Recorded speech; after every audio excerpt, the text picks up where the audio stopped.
Hey guys, I wanted to compare a couple of guns, the Planet Eclipse and the Bob Long. I'm going to start off by going with the spool valve guns from the manufacturers. This one here is the Insight from Bob Long, and I'll tell you, it's a really, really nice gun. I've had it, gosh, probably 6 months now, maybe. I've had several of them. This is the latest one I've had, and I've loved them. They've been great guns. When you shoot a spool and it feels like this, it's a unique experience. Most spools do not have this type of feel. The way Bob's channeling the air in these guns these days, it's pretty darn incredible. So it gives it actually a very unique feel. These guns, Bob Long's in general, are very high-end guns compared to some of the other manufacturers out there. He definitely spends his time milling these guns. They're beautiful guns. They do fantastic work with the milling and the assembly. The boards are nice. The best thing on this gun, though, I feel, over any gun I've shot, not just the Insight but all Bob Longs, is this trigger. They're very adjustable, and you can really fine-tune them and get them to do just about what you want. I've not ever been disappointed with a Bob Long trigger within the last few years. They're really, really incredible. The Geo, this is a 3.1. I would say by far has the best board control and screen options on here. It's just fantastic. Planet Eclipse has really done their homework with that. Their trigger is, to me, not as nice, but only because I haven't spent enough time adjusting it. But it definitely takes a lot longer to find that sweet spot. However, the way that the grips are designed in this guy, you know, with the ray grip and everything, it's just a very, very comfortable gun. Between the two, I'd say they air efficiency is real similar.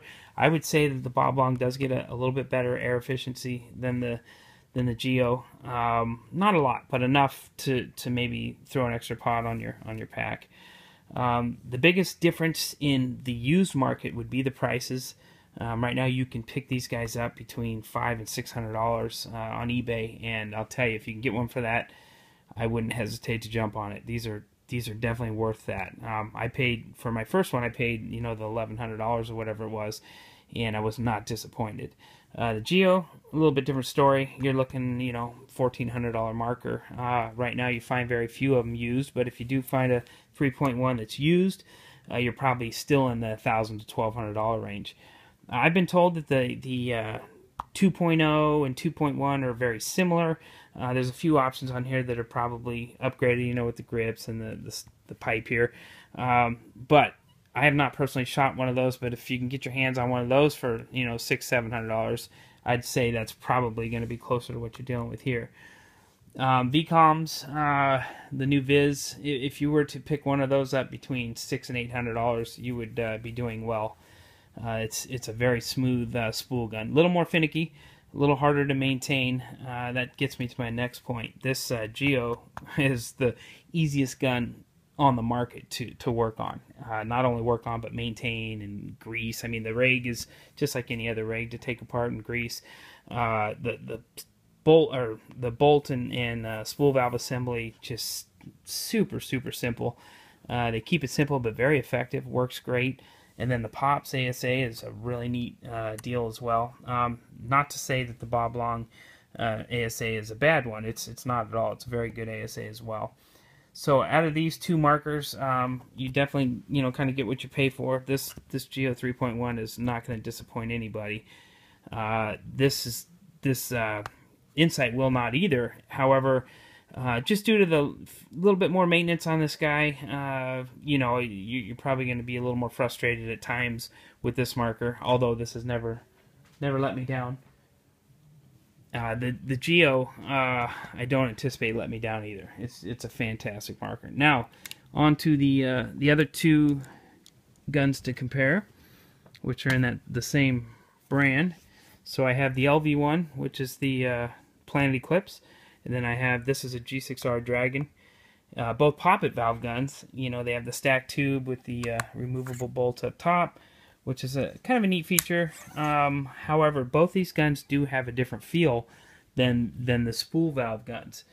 And basically the main difference is you do have what I say is more of a gun feel, more of a kick. more of the action in the gun you can feel. The spool valve just kind of push that ball out, where the poppet valves kind of, you know, rock it to when you get the rock feel. You definitely have that sensation, which the old Intimidators have had forever. And you get used to that and you like it. So when you start shooting an LV1 that's not quite as rough on the movement, it's a very smooth gun, almost similar to a spool valve gun as far as the way it feels. However, it still has that poppet in there, so it has a little bit of that feel. All the features, you know, basically the same for the screen, the triggers. However, I found that this trigger on the LV1 is a little bit easier for me to adjust than 3.1. Maybe it's just because I bought this used, and I bought that one new, and this one's maybe a little bit more broken in. But both guns are incredible. The G6R Dragon is the Bob Long expensive G6R. You know, when they came out, they were $1,500. The LV1 new was $1,400. I would say same thing as the other two when it comes down to price. When you're talking about the LV1, if you can get one used in the $8,000 to $1,000 range, it's a steal. If you get the G6R right now, you can probably get between the $700 and $900 range. And again, that's a steal. You're going to probably love the feel of both of those guns. But I think the LV1 is probably the smoothest poppet valve gun I've ever shot. And I'm really starting to fall in love with that guy. Then you can actually get a standard G6R like this guy here. I did put a premium bolt in there. Other than that, it's standard. It's his first G6R model that he came out with. This is the 2012, so it does have an OLED board. It's got the deuce trigger in there as well. Again, very nice trigger.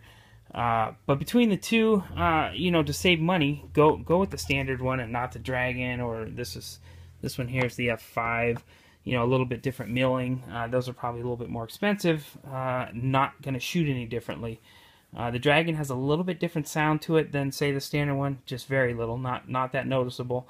But you can pick these guys up between $500 and $600 right now, the G6Rs, and these are all used prices, of course. But I would say well worth it.